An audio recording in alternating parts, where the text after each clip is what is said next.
Today I want to ask you guys, what is innovation in airsoft, and what is holding back new and exciting products from entering the airsofting market? I want you guys to think about these questions throughout the video, and I thought that this would be a very interesting topic to talk about considering the climate that has been in the airsofting community in the last few days concerning some new knockoff products that have come out recently. But what is up, guys? My name is Lane and welcome to the BB Warrior. We're here to help you guys have a better time both on and off the airsofting field, that paired with our industry discussions like this one and our reviews to make sure that you're getting the best bang for your buck are what make up the bulk of the content here on the BB Warrior. If you enjoy those types of videos, well, I'd love it if you joined our community by hitting that subscribe button, and make sure to join our notification squad by hitting the bell icon, which is right next to the subscribe button, to get updated when we post new videos just like this one and the others that I have mentioned every Tuesday and Friday. So first off, I think we have to acknowledge something, and that is that airsoft hasn't really changed. While the player base has changed and the atmosphere has changed and the legitimacy of the entire sport has grown, the gearboxes have stayed the same. And for today's video, I want to focus on the V2 gearbox because it's the most widely used and upgrade part available type of system. So I think the reason that we don't see much growth in airsoft is because people are very comfortable with the V2 gearbox, and not a lot of companies are willing to experiment and try new things outside of that system. Because, let's acknowledge this, after Classic Army stole the Tokyo Marui design for the V2 gearbox, everyone else did. And now we have our standard V2 gearbox, which was a good thing because it made airsoft more accessible and easier for smaller and entry-level companies to get into the game and start making airsoft guns, and that standardization was a good thing. However, I also think that it was a bad thing because it means that no one is going to be making new systems out there. And I think that's because players are afraid of proprietary systems. I think that they're afraid that it either won't be as good as the V2 gearbox because if everyone's using it, it must be good enough, right? Or that they just won't be able to find aftermarket parts, like upgrade parts, which is more important to a lot of players now, because I've noticed in the last 2-3 years, there's more and more players buying the high-end guns. I think that might be because we're getting out of the recession here in the US, but you're starting to see better and better guns out on the airsofting field. And finally, if there's a new system that isn't compatible with other parts, well, you're going to have less tech support for it. And that brings me to KWA.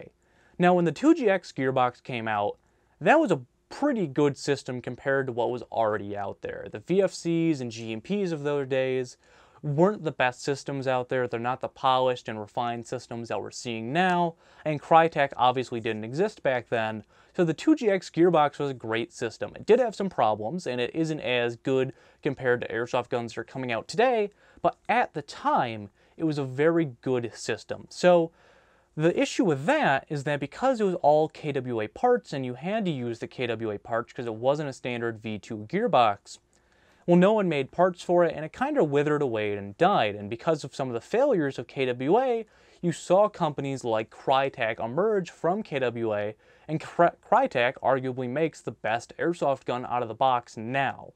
Now, Crytek still does have some proprietary parts to it. Its gearbox shell is a little bit different than the standard V2. However, it really is just a modification of that standard V2 design. And that's all we really see nowadays, is we don't see anyone trying to reinvent the gearbox. They're simply just trying to improve upon the system that's already there. So that's why I personally think we're seeing more innovations in hop-up with like the rotary style hop-up and R-hop. We're starting to see MOSFETs, better wiring, the quick change spring systems. So I think that all that we're seeing in airsoft at the moment is companies who are just trying to make the gearbox better without changing the core components of it and how it works, because they want to have the most appeal to a potential customer. If you can upgrade it, that could be a selling point for people, versus if you can only use the parts from that company, that could be an issue for a lot of players. And I think that in a not very high profit business like airsoft, that's the reason why people aren't doing that and aren't making new exciting products. Now, there are always exceptions to the rule. I'm very excited to see the new gearbox design that G&G has coming out. I believe KWA is releasing yet again another system that'll be interesting to look at. But I truly think that the only place that we see real innovation in airsoft is high pressure air systems. And I really want to talk about Wolverine Airsoft for a moment. Now, Wolverine Airsoft is one of those companies that even before I ran an HPA airsoft gun, I had to give them credit. When Wolverine Airsoft started out, they didn't start out as a Polar Star knockoff. They went out and made their own product, the SMP, their own development time, their own manufacturing, and in turn, their own product that they could be proud of. And it's a very successful system, and since Wolverine has launched, they've launched a variety of products that have really expanded the scope of HPA as well as improving on their engine.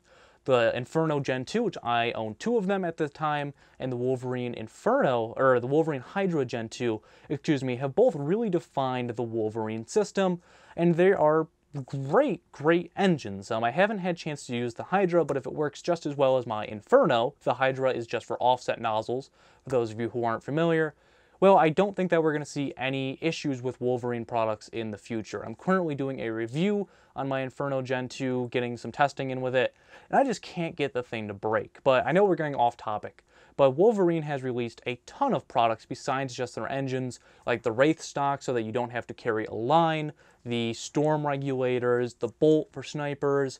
Wolverine has gone out and made products that weren't there before and made them themselves. And that's something that I really have to give them credit for, is that they didn't go out to steal ideas. All they did is make new designs. And I feel like that kind of solidifies the fact that HPA is the only place that we're truly seeing real innovation.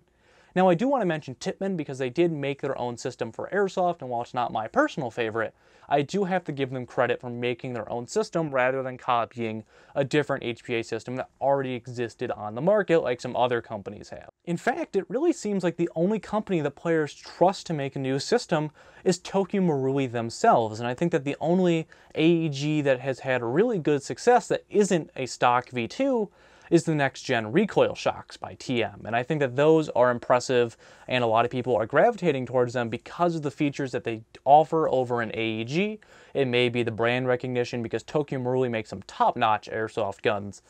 But we really are seeing stagnation in airsoft. No one's trying new designs, and I think that there are a lot of things that could be popular. Just I don't think that companies are willing to take the risk because it's a lot of research and development time, which costs a lot of money. And it's just something that they're afraid that in the end, they're going to lose out on. So I want to ask you guys again, what do you consider to be innovation in airsoft?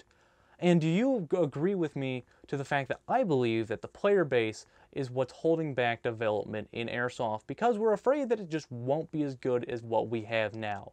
I want to know your opinions on this down in the comments below. Make sure to let me know what you guys think. And I'd love to have this discussion with you guys. I think that this is a very interesting topic to talk about, and considering the discussions that have been going on in the last week or so with some product designs that weren't exactly original, I'd like to see what you guys think on the matter. But that is going to do it for this video. If you enjoyed the video, I'd love it if you join our community, again, by hitting that subscribe button down below to get updated when we post new videos every Tuesday and Friday. And make sure to join our notification squad so that you get an actual update when we post those new videos every Tuesday and Friday. That's going to make sure that you definitely watch everything that we put out here on the channel. Make sure to check me out on social media. Links will be down in the description below that subscribe button. And that'll allow you to check us out on Facebook, Instagram, and Twitter. We do a bunch of different content that isn't posted here to Facebook. And as well, make sure to check out BB Warrior Patches. It helps grow the channel and helps me get better equipment to in turn make better, higher quality videos for you guys. This has been Lane from the BB Warrior discussing what really is innovation in airsoft, and I will see you all next time.